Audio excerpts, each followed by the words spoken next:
Hey, I love you. I love you. I love you. I love you. I hope you guys are having a wonderful day. I hope you guys are smiling. I hope you guys are comfortable. And oh my gosh, I hope you guys are comfortable being uncomfortable, out of your comfort zones, pushing yourselves to be a better version, the best version of you daily. Um, Today I wanted to talk to you guys about I wanted to go back to where we were left off with the whole balance situation with the feminine and masculine energy, because that's where my heart is and that's what I like talking about, balance.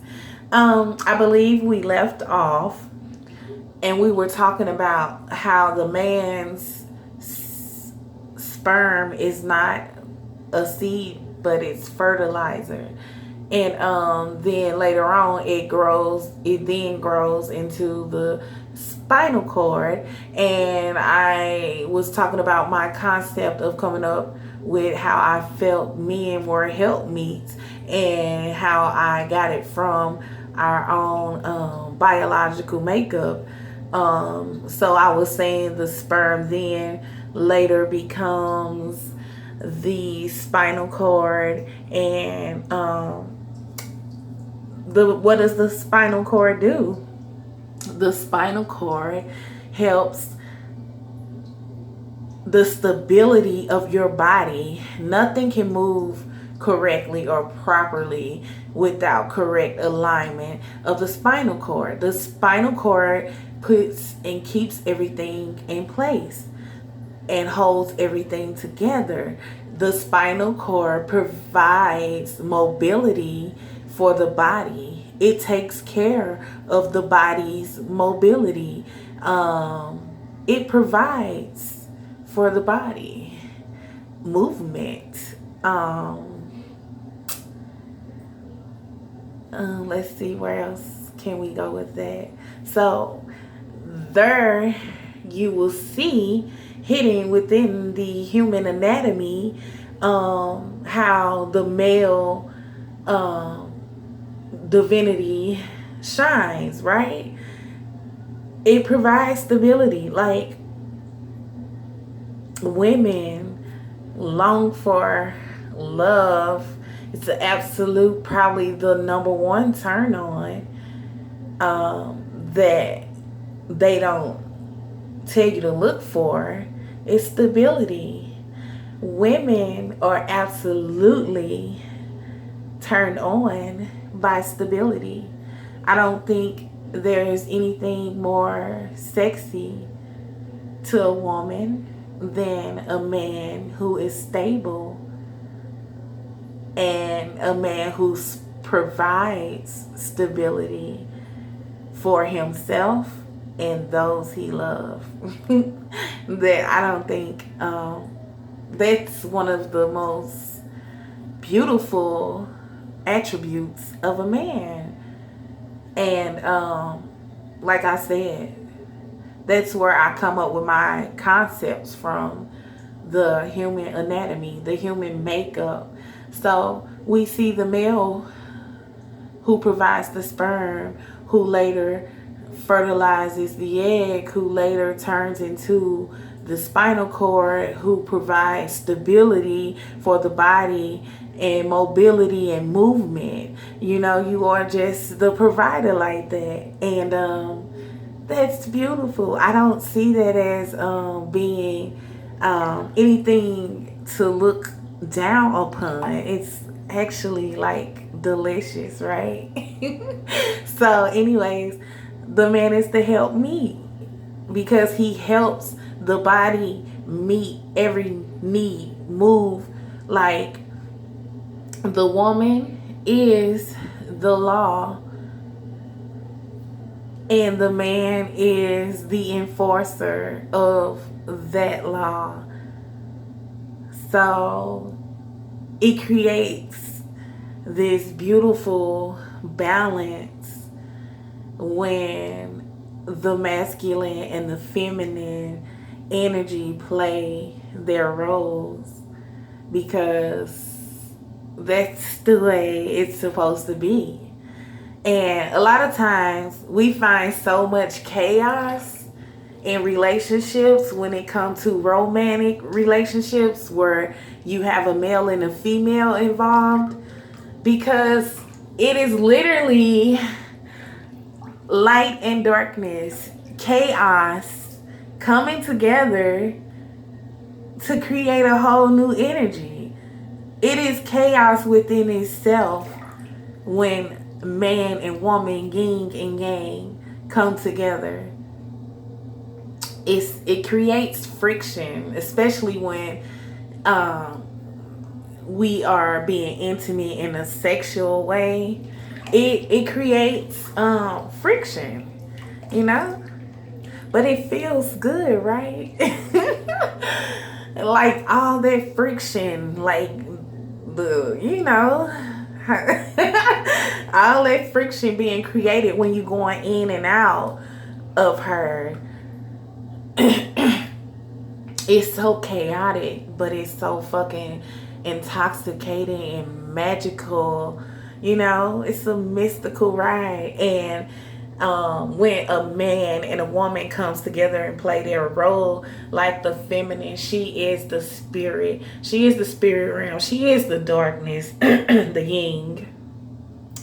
Or the yang, whichever one, y'all know. I always get confused. My goodness, I don't know what's going on, but she is the spiritual protection, and the man, the spiritual covering, stability, because she also provides the stability, protection, love, foresight. She is like a protector. She will protect you. She will be your eyes. She will be the eyes for you when you can't see. What you can't see, she can. Intuitively, she can call in and cause things to happen and move that you might not be able to do. And physically, you can go and move things around and do things that she might not be able to do. So it's just so much beauty to be found within balance. It's so much. Hold on, guys. Yes. Come on. I'm recording.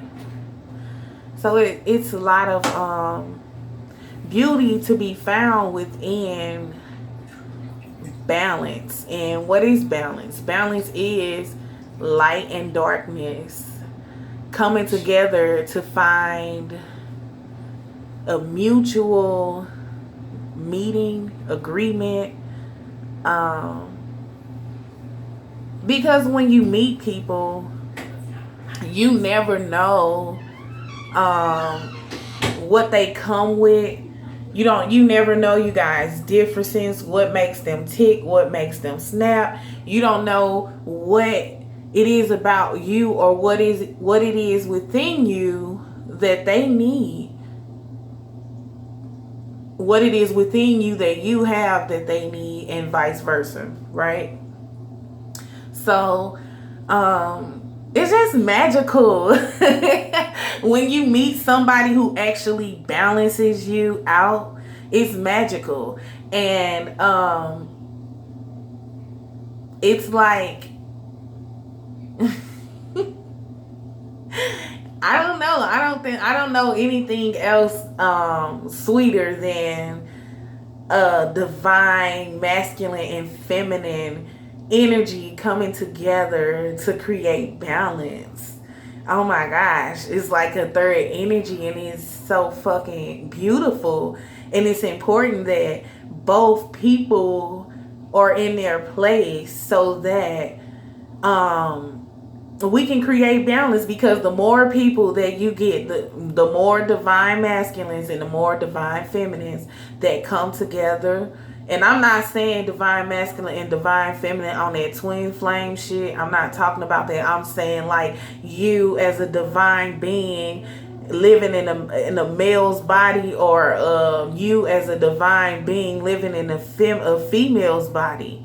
Like, it's powerful when you come together and you create balance, because when two powerful divine beings come together, it energetically shifts the atmosphere collectively. The more people who come together who are balanced and meant to be together, the more the world shifts, the more love is created, the more peace is created, so it's very important that women, we stand up and take our place. We get back on a throne, that we get back to a place of complete wholeness from within. A place of a standard that hasn't been set by media. Beauty that radiates from within. And it's cool to be beautiful on the outside. Like, that's a plus. It's beautiful. It's cool, right? But we have to tap back into natural nature. My scent alone should be enticing and intoxicating. I shouldn't have to go buy $80 perfume to be enticing or lure a man in with my scent. My scent is it reeks love, it reeks power, it reeks nurturing energy. And it radiates confidence. It radiates standards. It radiates love. And so once we rise up to another standard and begin to raise our children from a place of love, from a place of confidence, from a place of knowing who we are, we will then begin to raise our children from those very places. Our children will begin to love themselves, and they won't go through a lot of things that we went through. If we begin to love ourselves from a place of real love, a lot of the men we tolerate, a lot of the things we tolerate from men, no. It wouldn't, no. Because I noticed the higher I rise, the less tolerant I am for anything that's just not what I want. That's not adding to me. That's not watering me. That's not pouring love into me. I don't have time for anything other than love. If it's not adding to me, then it should not be added to my life. Period. Right? So if we can just uphold those standards of loving ourselves from within, of seeing ourselves as beautiful from within, like I can close my eyes and I still know that I'm beautiful, because it's not my body, it's not my flesh that is beautiful. It is my soul. It is my essence. It is my spirit. It is me. And everything that I come with, the nurturer that I am, the lover that I am, the patient person that I am. I'm not really patient, but I'm really patient at the same time. So I have so much to offer. I'm the prize. You're the prize. Always, in every circumstance, you show up as the prize. You show up with a standard. If you stand for nothing, you will fall for anything, right? So masculines, raise the standard. If you stand for nothing, you will fall for anything. If you begin to love yourself from within, you wouldn't go out just letting anybody enjoy what you have, because you will then understand what I have is priceless. What I have is exclusive. Not saying that you can't be with multiple people, but you won't be for everybody. Everybody can't have you because you are royal, you are priest, you are holy nation. You are royalty. Why would you give yourself away like you are a peasant? No, rise up, like rise to another standard. Your worth should not be determined on how many women you've played or slept with, or it shouldn't make you feel like a man because you have control over multiple women, or you sleep with multiple women or men. Whatever you choose to do, that's your life, that's your business. But your worth shouldn't be determined on the amount of money that you have in your account or for what you can provide financially. Your worth comes from within. You water yourself with love. You stick your chest out with love, not arrogance. When you begin to water yourself with love, you will begin to see how powerful you are, how needed you are, how if you're not in your place of to provide stability, nothing moves. If my spinal cord is out of place, I might be paralyzed for the rest of my life. That's how needed you are. Because if I don't have my spinal cord, I can't fucking move. I'm paralyzed. My body can't move without it. So that shows you how severe your position is. Play your position. Rise up. Rise up a standard. Stand for something. Because you're precious, you're worthy, you deserve it. You deserve your balance, your equal. You deserve to be loved and treasured and honored because you're worthy. Even if you did things in the past, that's over. Start loving you today from within. Close your eyes and see yourself. Don't even look at yourself. Take the clothes off. Like I'm always naked. In the tub. But that's how I like to be, because I like to see myself as much as I can, because that's the only way that I've found myself to be able to evolve and grow and get to that next level of me, by focusing on me, by looking at me, because I am the common denominator to every relationship, every friendship, everything in my life. It all points back to me. So it's up to me to change me and to find balance from me, from within me. So with all that being said, that is another episode of Balance on the Divine Masculine and the Divine Feminine. I love you. I love you. I love you. Thank you for tuning in. Bye.